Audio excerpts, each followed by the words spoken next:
The journalist who had received the mysterious message hesitated before going public with it. The list of names suggested something deeper, something far beyond the walls of the university. But without solid proof, exposing it could put lives at risk. The journalist chose caution, continuing the investigation behind the scenes, knowing that the truth had to come out carefully, piece by piece.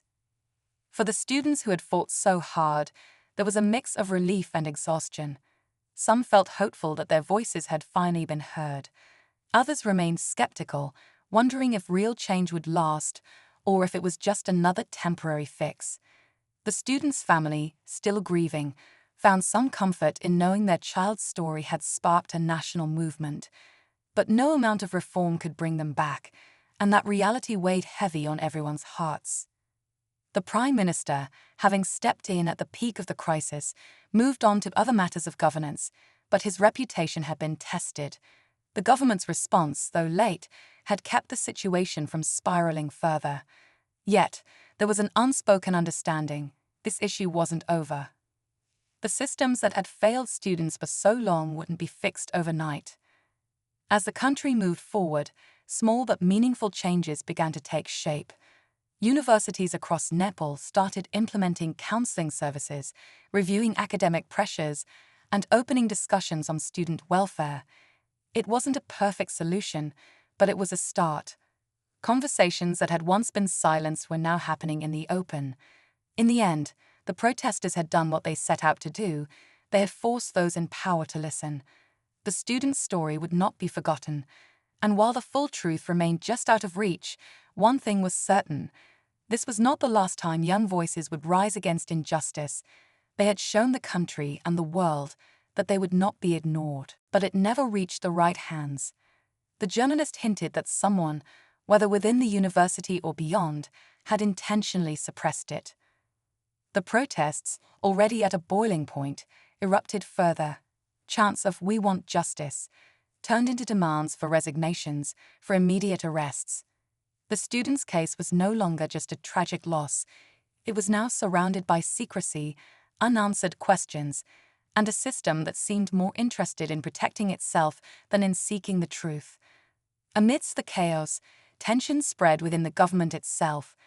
Some officials supported the students, calling for urgent reforms, while others warned that the protests needed to be controlled before they spiraled into something bigger. The divide was growing, and behind closed doors, a battle was playing out, one that could decide the future of the entire movement. Then, something happened that no one saw coming. Late one night, a key university official, one of the few people who might have had answers, was suddenly unreachable. Calls went unanswered, their office was locked, and no one seemed to know where they had gone. Some whispered that they had fled, fearing exposure. Others suspected something worse. This disappearance threw everything into chaos. If this person truly had the missing piece of the puzzle, what did they know? And more importantly, who didn't want them to speak? The protesters refused to back down. If anything, the stakes had just been raised. This was no longer just about student rights, no longer just about one tragic loss. This was about uncovering a truth that someone desperately wanted to keep buried. And now, as the country held its breath, everyone was left asking the same question: how far would those in power go to keep it hidden? The disappearance of the university official sent shockwaves through the movement. The protests, which had already reached an intense peak, now carried an urgent new demand. Where was the missing official, and what did they know? Speculation ran wild. Had they gone into hiding out of fear, or had someone made sure they wouldn't be able to talk? Then, in a sudden turn of events, the official was found. Not in another country, not in a safe house, but in a hospital under heavy security. Government sources claimed it was a health emergency, but few believed that. The timing was too suspicious. Whispers of pressure, threats, and forced silence filled the air. And then came the moment that changed everything. A leaked document surfaced, an internal report from the university administration, marked confidential. It contained complaints from multiple students, all reporting the same issue. The student who had died wasn't the only one who had tried to speak up. Others had come forward before, raising concerns about mistreatment, about being pushed to their limits, about a toxic culture that had been ignored for too long. The protests, once fueled by grief and frustration, now had undeniable proof. This wasn't just about one tragic death. It was about a system that had ignored warning signs again and again, only taking notice when it was too late. With the truth out in the open, the pressure on the government and the university reached an unbearable level. Finally, the Prime Minister made a decisive move. Several high-ranking officials, including senior members of the university administration, were suspended pending investigation. A special task force was set up to implement student welfare reforms, and policies on academic pressure and mental health support were promised. For the first time, it felt like real change might be coming. But just when it seemed like justice was within reach, an unexpected twist shattered the moment. The journalist who had exposed the cover-up received an anonymous message, one chilling line: "This is bigger than you think." Along with it, an attachment, a list of names, people connected to the case, but from outside the university. Politicians, business figures, people with influence. The victory, though significant, suddenly felt incomplete. The students had won a battle, but was there a larger war still hidden beneath the surface? As the protests slowed and the country tried to move forward, one thing became clear: the fight for the truth was far from over. As the dust settled, the protests slowly began to fade. The streets that had been filled with thousands of voices demanding justice grew quieter, but the impact of what had happened remained.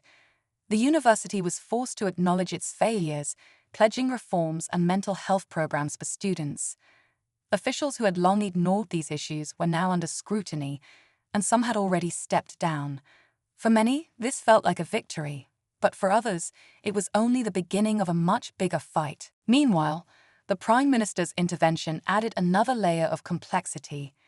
He called for an investigation, urging authorities to take the matter seriously. But was this enough? Many students remained skeptical, believing that the real issue wasn't just about one investigation. It was about changing a system that had failed them for years. Some student leaders were invited for talks with government officials, but they left the meetings feeling unheard. Promises were made, but no real action was taken. Then came another twist. Reports began surfacing that some student activists were receiving threats, subtle warnings to step back, to let things go. Some even claimed they were being followed. Was someone trying to suppress the movement? The students refused to be intimidated, but the fear was real. If they kept pushing, would they face consequences? At the same time, parents began to speak out.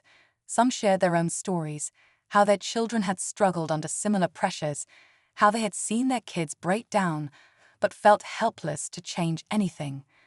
Others demanded reforms, calling on universities to provide better mental health resources. Their voices added strength to the movement, but also deepened the urgency. If change didn't happen now, how many more students would suffer? The protests showed no signs of slowing down. More cities saw demonstrations, more people joined in. The tension in the air was thick, something had to give. But the question remained: would the government listen, or would this struggle only lead to more pain? The streets were no longer just filled with students. Activists, teachers, and even parents had joined the movement. What had started as a single protest had now become a nationwide call for change. The pressure was mounting, and for the first time, those in power seemed to realize that this was not something they could ignore. But instead of bringing solutions, their response only deepened the divide. Authorities began cracking down. Reports of students being detained started circulating. Some protesters claimed that plainclothes officers were moving through the crowds, identifying those leading the chants. The fear that had been simmering in the background now became real. Was the movement at risk of being silenced? Despite this, the students refused to back down. Each arrest only fueled their determination. Their voices grew louder, their demands more urgent.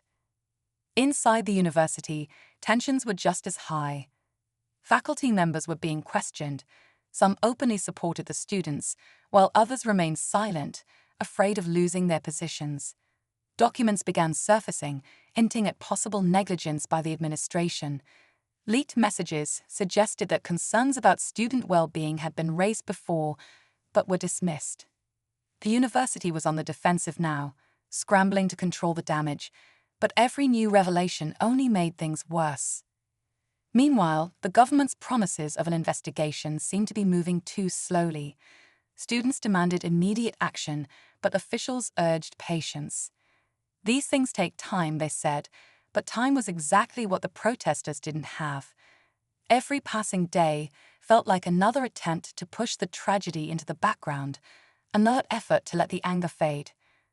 Then, a shocking development changed everything.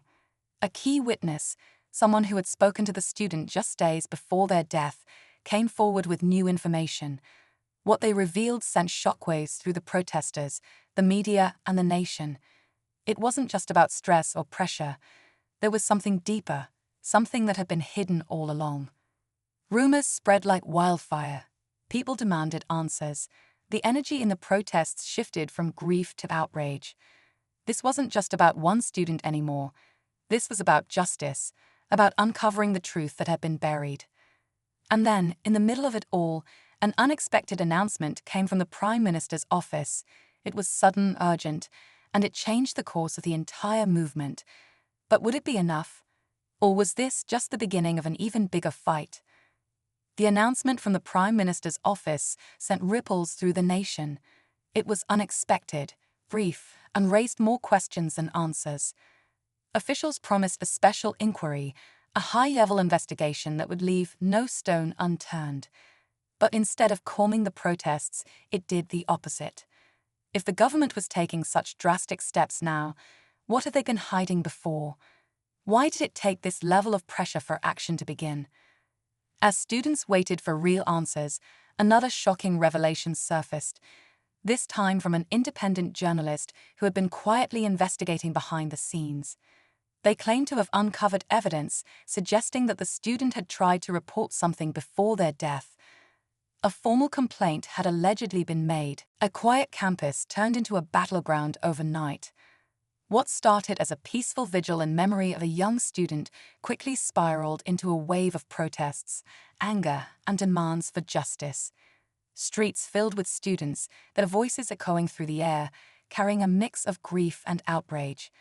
They were not just mourning the loss of one of their own, they were demanding answers. Why did this tragedy happen? Who is responsible? And most importantly, could it have been prevented? This heartbreaking story comes from Nepal, where a student's suicide has shaken an entire nation. The pain of losing a young life is always unbearable, but when circumstances hint at deeper issues, systemic failures, academic pressures, or institutional negligence, it sparks something bigger.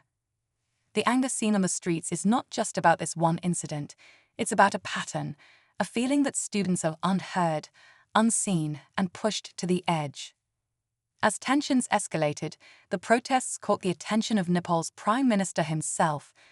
A rare move. When the country's leader steps in, it means something is terribly wrong. But will his intervention bring justice, or is it just an attempt to calm the storm? What really happened to the student? And what does this unrest say about the larger issues facing Nepal's youth today? The answers aren't simple, and the emotions are raw. Stay with us as we uncover the full story, what led to this moment, how the government is reacting, and what comes next. The student at the center of this tragedy was young, ambitious, and full of dreams, just like thousands of others who walk the corridors of Nepal's universities every day.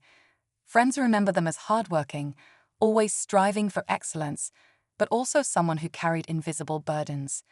The pressure to succeed, the weight of expectations, and the fear of failure can be crushing in a system where competition is fierce and support is often lacking.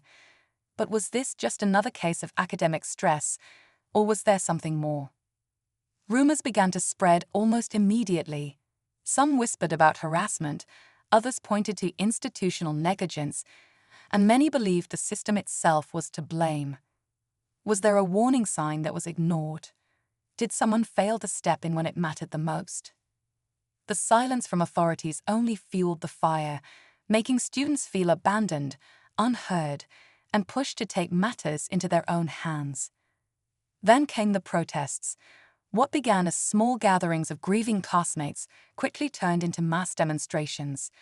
Students from different universities joined in, their frustration boiling over into the streets. The message was clear. This was not just about one life lost. It was about a system that felt broken. They demanded accountability, better mental health support, and a change in the way students were treated. But as their voices grew louder, so did the pushback. Security forces were deployed, roads were blocked. Officials urged calm, but their words did little to ease the tension. The government's slow response only deepened the divide. Some saw it as an attempt to control the narrative, while others believed it was a sign that authorities had no real answers. That's when Nepal's prime minister finally stepped in. His involvement raised more questions than answers. Was this a genuine effort to address the crisis, or just a move to prevent the situation from spiraling further out of control? Would there be real change, or would this be another moment that fades away with time? The people weren't convinced, and the protests continued. As the situation unfolds, one thing is clear. This is more than a single tragic incident. It is a reflection of a much larger issue, one that speaks to the fears, struggles, and voices of an entire generation. What happens next will determine whether this becomes a turning point or just another painful chapter in Nepal's history. As the protests grew, so did the divide between the students and the authorities. What started as a demand for justice soon turned into a larger conversation, one about mental health, academic pressure, and the power imbalance between students and institutions. The university remained largely silent, issuing only a brief statement expressing condolences, but offering little explanation. This silence only added to the frustration. If they had nothing to hide, why weren't they addressing the students' concerns? Among the protesters were the students' close friends, those who had seen the warning signs, those who had heard their struggles but felt powerless to help. They spoke of sleepless nights, impossible deadlines, and a growing sense of isolation. One of them, a roommate, recalled how their friend had reached out to faculty for support but was met with indifference. It wasn't just about one student anymore. It was about a pattern, one where young lives were crumbling under pressure, and no one seemed to care until it was too late.